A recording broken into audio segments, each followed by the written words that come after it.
Welcome to sofa star, A sofa manufacturing company. তো আমাদের sofa নিয়ে কারবার। সোফা আমরা অনেক রকম করে থাকি, সোফার এ টু জেড সব রকমই সোফা আমরা বানিয়ে থাকি।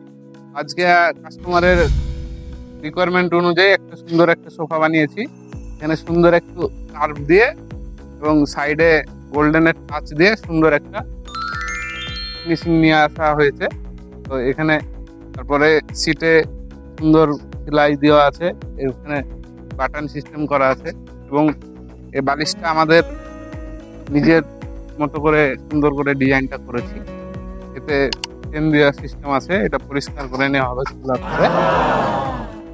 তো এই সোফাটা এই 5খানা বালিশ দিয়ে সুন্দরভাবে সাজানো হয়েছে এবং সেম এই সাইডে যে হ্যান্ডেলের যে ফিনিশিংটা দেখালাম যেরকম, ঠিক সেম ওটাও ওই রকম ভাবেই করা হয়েছে। এবং এটা কাস্টমারের রিকোয়ারমেন্ট ছিল যে এটা মেরুনের মধ্যে করে দিতে, মেরুনের মধ্যে করে দিয়েছি।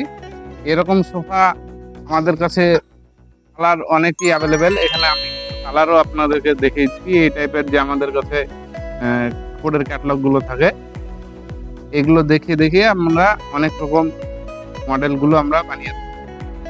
কালার অনেক রকম আমাদের কাছে অ্যাভেলেবেল আছে। এই সোফাটার সঙ্গে এই সোফাটার সেটেই আমরা একটা সুন্দর টি টেবিল বানিয়েছি এবং এটার সাথে এখানে 2খানা টুল আছে। যেহেতু কাস্টমারের রিকোয়ারমেন্ট অনুযায়ী একটা স্পেসটা ছোট, সেই কারণে 2খানা টুল দিয়েছি যাতে সিটিং এর সমস্যাটা না হয়। এখানে ওখানে হয়তো 2-4 জন বসলো, তারপরে প্লাস এখানে এবং কাস্টমারের রিকোয়ারমেন্ট অনুযায়ী এখানে একটা বা ওখানে একটা এরকম আরো 2-1টা নেওয়া যেতেই পারে।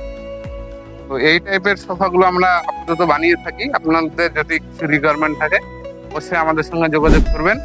কালার কাস্টমাইজ করা হয় অনেক রকমই।